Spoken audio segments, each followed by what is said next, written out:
Salve, salve, você que acompanha a Análise Verdão aqui no YouTube. Meu nome é Leonardo Suzuki, sejam muito bem-vindos a mais uma análise pós-jogo. Hoje é pós-jogo dos guerreiros, tá? Pós-jogo dos guerreiros, porque quem tá aqui comigo nesse pós-jogo hoje tem que ser muito guerreiro, viu? Pra me acompanhar nesse aqui, eu tô aqui porque eu tenho um compromisso com vocês, né? Eu me comprometi a fazer o pós-jogo sempre. Mas olha, 11 horas da noite de um sábado, Palmeiras reserva. Jogo entre duelos de Libertadores, então uma pouca atenção pra esse jogo ainda com uma derrota olha, negócio que é só pros fortes, é só pros guerreiros mesmo, viu? Mas vamos lá, porque tô aqui, tem coisa pra analisar, né? Porque querendo ou não, foi um jogo que testou a qualidade do time reserva do Palmeiras e a gente precisa conversar sobre isso, então vamos lá, meus guerreiros, me acompanhem nessa aqui. Se quiser deixar o like, inclusive, fica bem-vindo, fico até sem graça de pedir like depois de derrotas assim, mas se você quiser, o seu like sempre vai ser muito bem-vindo e a sua participação nos comentários. Como eu disse, eu acho que o grande tema desse jogo é o teste que foi para o time reserva do Palmeiras, né? O Palmeiras entrou só com 2 titulares, o Gomes e o Everton, contra um Fluminense misto, tinha ali metade titular, metade reserva, digamos assim, e eu acho que era um teste para esses caras que estão aí mostrarem pro Abel com quem o Abel pode contar nos jogos decisivos do ano, nos jogos realmente importantes do ano, leia-se Copa Libertadores, certo? Era para dar uma resposta. E logo no primeiro gol do Fluminense, já sai, claro que foi um gol de pênalti, né? Mas o pênalti, o lance do pênalti já sai numa trombada do Rios com o Marcos Rocha e um pênalti cometido pelo Luan, que curiosamente são 3 jogadores que hoje são reservas, mas que já houve uma disputa por posição, digamos assim, ao longo dessa temporada, né? Eu achei interessante, porque era um jogo teste para os reservas mostrarem que podem estar ali incomodando os titulares e os 3 que acabam falhando no primeiro gol do Fluminense são 3 jogadores que você vê. O Richard Rios, houve um momento dessa temporada em que se questionava se ele deveria tomar a vaga do Gabriel Menino. O Luan, houve um momento dessa temporada que se questionou se ele deveria tomar a vaga do Murilo, inclusive quando o Murilo lesionou ele foi titular, e o Marcos Rocha era titular, o Mike ganha a vaga dele, né? Mas eu acho que hoje em dia tá muito claro que realmente Menino, Mike e o Murilo são titulares merecidamente, assim, e eu fatalmente todo jogo venho aqui e acabo criticando um pouco o Menino, mas isso não quer dizer que eu acho que ele tenha que ser banco realmente. Eu acho que os reservas não estão fazendo por merecer para garantir a vaga nesse caso e como a gente pôde ver contra o Fluminense. Falando sobre estratégia agora, falando sobre tática. Defensivamente, o Palmeiras enfrentou um Fluminense que é um time que ataca de uma maneira muito, muito singular, né? Muito única, é um estilo que a gente não vê em muitos outros clubes por aí. Claro que é um estilo único, né? Vamos falar assim.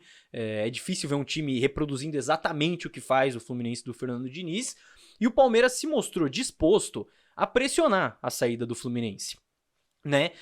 Porque é uma saída que o Fluminense traz muitos jogadores, coloca muitos jogadores no setor da bola para criar superioridade, 7, 8 jogadores às vezes, e você precisa fazer uma escolha, ou você se recolhe ou você vai, mas se for tem que ir direito, pressionar. E o Palmeiras se mostrou disposto a tentar pressionar. Então, com os encaixes, tentando igualar numericamente, com laterais e volantes subindo com o marcador, às vezes zagueiro também, teve um lance que o Gomes foi até lá a saída de bola do Fluminense junto com o Arias, os 2 pontas, enfim.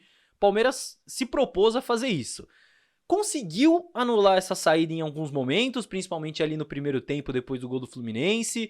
Em outros não conseguiu, em outros momentos o Fluminense conseguiu superar, mas isso aí eu acho até normal, porque é um time que não tá acostumado a jogar junto, contra um adversário que tá acostumado a jogar dessa forma. Eu acho que é até normal você chegar atrasado em alguns momentos. O John chegou atrasado em alguns momentos nessa marcação, o Hendrick também. Eu acho que isso aí até acaba acontecendo e tudo mais. E acho que não acho que foi isso que definiu o jogo, até porque fato é que no primeiro tempo, depois do gol de pênalti, o Palmeiras não cede chances pro Fluminense, não cede finalizações, né? Isso é fato. Depois do gol do Fluminense, o time da casa não tem mais chances. No segundo tempo eles voltam melhores e tudo mais, mas enfim. E o ataque do Palmeiras, falando da parte ofensiva em termos de estratégia, eu acho que foi um ataque muito condicionado pela característica desses jogadores reservas, né, que foram titulares hoje, que entraram. Por quê? Eu acho que a construção do Palmeiras, uma construção mais curta, mais trabalhada, mais pausada, ficou muito prejudicada pela característica dos dois volantes que o Palmeiras mandou a campo hoje, o Jailson e o Richard Rios. Nenhum deles dois tem característica de construção de jogo, de dar uma opção de passe, de fazer uma inversão, de quebrar uma linha com passe, né? Nenhum deles tem essa característica. Então, se o Palmeiras faz aquela saída de 3 com Marcos Rocha, Gomes e Luan, e os dois volantes ali, os dois jogadores que estão para fazer essa conexão, eles não têm essa característica do passe, fatalmente a construção curta ali do Palmeiras não vai funcionar muito bem. E como o Palmeiras tinha ali para frente um quinteto, digamos assim, com o Vanderlan aberto pela esquerda, Luiz Guilherme pela direita, o John, o Endrick e o Breno Lopes, um quinteto muito veloz, eu acho que o jogo do Palmeiras ofensivamente ficou muito condicionado por isso, assim. O resultado de não ter dois volantes que constroem bem e ter esse quinteto muito rápido foi muita bola no espaço, muita disputa, 1 contra 1, verticalidade, pouca construção longa, né? Ou seja, pouco o Palmeiras não ficou com a bola por muito tempo quando foi atacar, né? Acelerando muito a partir da recuperação da bola. Meio que foi essa a atuada do Palmeiras quando o Palmeiras conseguiu atacar bem o Fluminense. E conseguiu, né? Isso é fato. Eu falei que o Palmeiras não tinha sofrido grandes chances, não tinha cedido grandes chances pro Fluminense depois do pênalti ali no primeiro tempo. O Palmeiras criou oportunidades de finalização. E acho que nessa ideia ofensiva o Breno Lopes acabou se destacando, porque ele é um jogador que oferece isso, basicamente, né? Que oferece ali uma verticalidade, que oferece muita disputa, muito jogo físico e tudo mais, bola no espaço. Ele acabou se destacando dessa forma. Então, assim, se era realmente um jogo para servir como um teste, pro Abel ver quem que ele pode contar ali ou não, acho que o Breno Lopes foi um dos poucos que deu uma boa resposta aí pro Abel Ferreira, muito condicionado pelo estilo do jogo, o contexto da partida, como o jogo se deu ali no primeiro tempo. Agora, a gente vai pro segundo tempo e com 10 minutos o Palmeiras sofre outro gol a partir de uma roubada de bola do Fluminense no campo de ataque, dessa vez um erro do Jailson, depois tem até dividida na área, a bola passa no meio de dois defensores do Palmeiras, enfim, né? E é um gol que acaba condicionando muito o resto da partida, né? Porque depois disso o Fluminense acaba ficando mais confortável, o jogo fica meio mais lá e cá, o Fluminense tem chance, o Palmeiras cria chances também, né? Os titulares passam a entrar, o Palmeiras coloca Arthur, coloca Rony, enfim, começa a colocar mais alguns jogadores titulares. E cria algumas oportunidades de finalização. O gol acaba saindo muito tarde, né? Não tenho o que dizer. Mas até que ali no meio ainda deu tempo do Rony tomar cotovelada dentro da área, do Flaco Lopes tomar voadora, do Palmeiras criar oportunidades de finalização, perder gols, do Fábio fazer defesa, enfim. Foi um finalzinho de jogo ali meio caótico, mas que já tava meio... Sabe, acho que ninguém tava com grandes esperanças ali de que acabar saindo alguma coisa. E por isso que eu acho que a grande mensagem desse jogo é realmente o teste desse time reserva do Palmeiras. É por isso que eu tô querendo focar mais nisso, no jogo de hoje. Até porque é muito difícil a gente focar em questões coletivas e tudo mais, quando é claramente um jogo que o Palmeiras poupou, né? E a partir do momento que o Palmeiras poupa, o Palmeiras dá menos importância pra esse jogo. Claro que não tinha que dar mais importância do que uma Libertadores, mas acaba comprometendo também um pouco a análise. Então, assim... O jogo testou as reservas do Palmeiras. O resultado que a gente viu foi que o time reserva do Palmeiras não é suficiente para vencer o time misto do Fluminense. Só estou atestando o fato aqui, sem julgamento de valor aqui. Alguns jogadores deram respostas positivas, outras negativas. Eu acho que mais negativas do que positivas individualmente falando, talvez. Acho que um pouco mais de dor de cabeça pro Abel quando ele pensar nesses jogadores que vão poder entrar num confronto de Libertadores, um jogo contra o Atlético Mineiro, numa eventual quarta de final, semifinal, o que for, porque acho que tá bem muito claro que não vai vir mais ninguém para complementar esse elenco, né? Não vai ter mais contratação, então, enfim, vai ser com isso mesmo.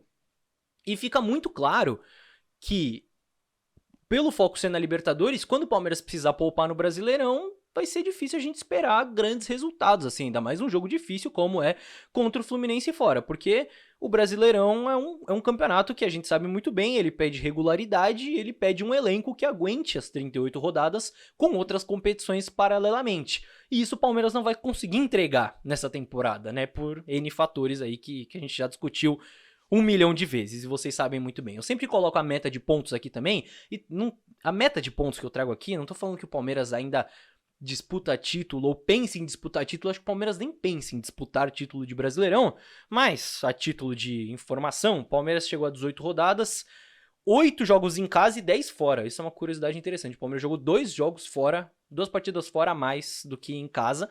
E com isso a meta seria de 34 pontos. O Palmeiras está com 31 pontos, então 3 pontinhos abaixo da meta, nem é de todo ruim, tá? Mas mesmo que o Palmeiras estivesse batendo na meta, mesmo que o Palmeiras tivesse focado só no Brasileiro, tivesse caído em todas as outras Copas, a campanha do Botafogo realmente é muito fora da caixa, um negócio que é muito difícil de correr atrás. Então nem quero pensar em título, mas só pra gente trazer essa meta interna mesmo, pra gente ver se a gente consegue bater uma meta interna mesmo com todos esses problemas, mesmo com o elenco curto, mesmo focando em Libertadores e tudo mais.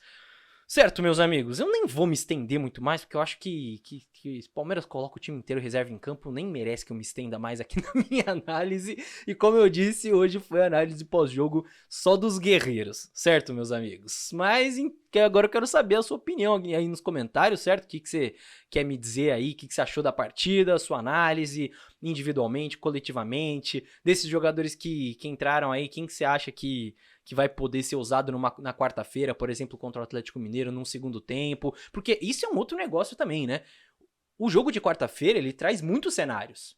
Ele traz um cenário que o Palmeiras faça 1-0, por exemplo, e o Atlético se mande inteiro pra cima, o Palmeiras pode ter o contragolpe. Ele traz um cenário de que bater na madeira 3 vezes, tá? Mas que o Atlético abra o placar, por exemplo, o Palmeiras tenha que correr atrás do placar, mas com uma certa segurança. Traz um cenário de que o 0-0 se mantenha e o Atlético se lance mais pro final do jogo e o Palmeiras precise se proteger. Enfim, vários contextos e o Palmeiras vai precisar de jogadores, né? Porque os titulares não vão aguentar jogar 90 minutos. Então, eu acho que isso levanta uma leve preocupação. Acho que o Abel vai ter que ser um pouco criativo, digamos assim, como ele foi na última quarta, colocando o Marcos Rocha na lateral e dobrando ali com o Mike pela direita, que acabou funcionando. Quero saber a sua opinião, manda aí nos comentários e deixa o likezinho aí, você chegou até aqui, né? Pelo amor de Deus, foi guerreiro comigo ao longo desses 12 minutos, então deixa o like aí pra fortalecer. Fechou, rapaziada? Muito obrigado pela companhia em mais um vídeo, vejo todos então numa próxima. Tchau, tchau.